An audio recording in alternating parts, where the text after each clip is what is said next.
I paid for my sister's education while working 2 jobs, only for her to call me a loser during a family dinner. She was surprised when I stopped paying her rent and told everyone why she could no longer afford her lifestyle. When my younger sister, Louisa, got into her dream university, the whole family acted like it was the greatest achievement of all time. My parents were beaming with pride. Louisa was already talking about the career she was going to pursue, while I sat in a corner silently calculating how we were going to pay for it. My parents didn't have the money to cover her education. They made that clear when they started hinting at it during family conversations. Louisa is so smart, but university is so expensive these days, my mother would say, looking at me as if I didn't already know where that conversation was headed. I didn't have much. I worked as a mechanic and was trying to save up to buy a house. But Louisa was my sister, and I thought, what harm could there be in helping? So, I started contributing. At first, it was small things, her books, a bit of food. But it didn't stop there. Soon, I was paying her rent, her bills, even her nights out when she needed to relax. Every time she asked for money, it came with a promise like, I'll pay you back when I graduate, or Mom and Dad just can't help right now. The worst part was that my parents acted like it was my duty to help. Family takes care of family, they would say, as if I wasn't already killing myself working 2 jobs to keep them afloat. Louisa, meanwhile, acted as if the world revolved around her. She posted pictures of fancy parties and weekend getaways, smiling as if she wasn't living off my hard work. I kept telling myself it was temporary. Once she graduates, it'll all be worth it, I thought. But deep down, I started resenting the fact that my life was on hold while hers sped ahead, all thanks to me. I thought things would get better once Louisa settled into her university routine. I imagined she would realize how much I was doing for her and show some gratitude. But if anything changed, it was her sense of entitlement, which only grew. The first real sign was her spending habits. While I was skipping meals and working late shifts to pay her rent, Louisa was showing off her new wardrobe on social media. Designer bags, trendy shoes, fancy dinners, things I could never afford. At first, I tried to justify it. Maybe she got a part-time job, or she's just exaggerating to look good. But when I asked her about it, she shrugged. Everyone at university dresses like this, she said. I don't want to look out of place. It wasn't just her attitude toward money. It was everything. She treated me like a walking ATM. She never asked how I was doing or if I needed help. My parents weren't any better. Whenever I tried to talk about how much I was struggling, they guilt-tripped me into silence. She's your sister, my mother would say. She's building a future. You should be proud to help her. But it wasn't just helping.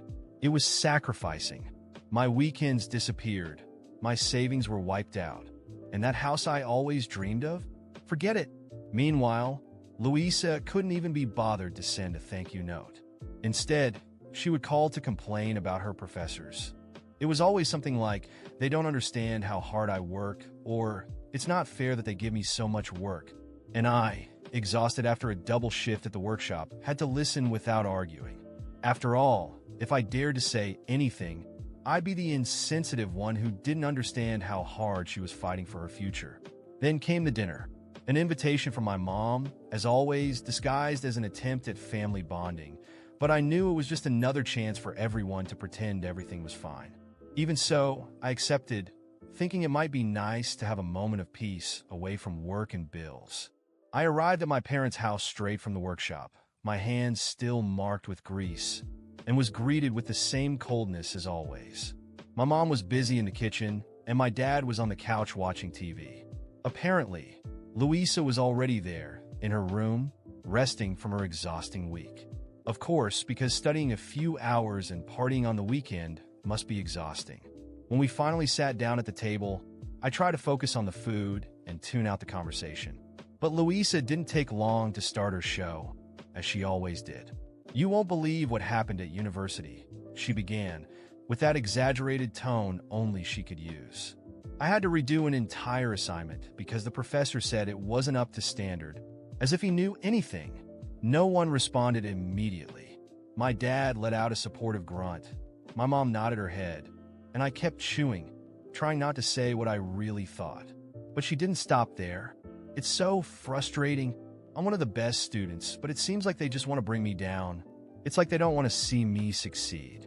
You know what I mean, right? I took a deep breath, mentally counting to 10, but before I could stop myself, my mom decided to add fuel to the fire. Louisa, sweetheart, don't worry. You're brilliant, and we all know it. Some professors are just jealous of your potential. I couldn't hold back. Or maybe they're trying to teach you something, and you just don't want to listen. The silence at the table was immediate. Louisa shot me a glare that could kill, but I kept eating, pretending not to notice. What's that supposed to mean? She asked, her voice full of indignation. It means maybe it's time to stop blaming everyone else and start taking some responsibility. You're in university, Louisa. You're not a child anymore. You can't expect the world to treat you like a princess. My mom tried to intervene, but Louisa was already ready to attack. Oh, of course. Coming from who? The mechanic who never left his workshop? Please, you don't even know what responsibility is. All you do is fix cars and complain about life. You know what you are? A loser. That's what you are. The word hit like a slap. For a moment, everything stopped. I looked at her, incredulous, trying to process how the same person I had supported for years, who lived off my hard work, could stand there insulting me in front of the entire family. I stood up slowly, placing my napkin on the table. My mom started to say something, but I raised my hand to silence her. That's enough. I'm done. I looked Louisa straight in the eyes. You want to call me a loser? Fine. But you know what? This loser paid your rent, your bills, and even your damn parties while you pretended to be an adult. This loser gave up his own dreams so you could live yours. And what do I get in return? Insults. She opened her mouth to speak, but I didn't let her. From today, it's over. I'm not paying for anything else. I won't sustain your spoiled princess lifestyle anymore. Want to call me a loser? Fine, but now you'll have to figure out how to pay your bills on your own. Good luck with that. My mom started crying, and my dad, in his typical apathy, muttered something like, "We'll talk about this later," but I wasn't willing to listen anymore. I grabbed my things and left, leaving the table in silence. On the way home, I felt a mix of relief and anger. Relief for finally saying what needed to be said, but anger for letting the situation get this far. I knew Louisa wouldn't take it easily. She was good at manipulating people, and my parents would probably do everything they could to make me back down. But this time, it wouldn't work. When I got home, my phone started ringing. It was my mom. I ignored it. Then messages started coming in, first from her, then from Louisa. "You can't do this to me. I need you. How am I supposed to pay the rent now?" I read them all, but I didn't respond. I knew this war was far from over, but for the first time in years, I felt like I had a chance to take back my life. When I finally got home that night, I was still trembling with anger. The word loser echoed in my mind like a knife spinning endlessly. The audacity of Louisa to call me that, after everything I had done for her, was unbearable. I knew she was used to being treated as the center of the universe, but this had crossed every line. However, as I sat on the living room couch, I began to feel something different. For the first time in years, I felt free. Free from carrying the weight of her choices. Free from having to sacrifice my own dreams for someone who didn't even understand the meaning of gratitude. That thought brought me unexpected relief, and I decided that from now on, I would be the priority in my own life. The next day, I woke up early and went straight to the workshop. It was a Saturday, but it made no difference to me, as I worked every day to support a life that wasn't mine. While tightening bolts and replacing parts, I felt something different in the air, a new determination. Maybe it was time to change. Maybe it was finally time to think about my own future. But, as expected, Louisa wasn't going to let it go easily. Before noon, my phone was already full of messages from her and my parents. Her messages ranged from desperate pleas to veiled threats. "If you don't pay my rent, I'll be evicted. Don't you care about my future?"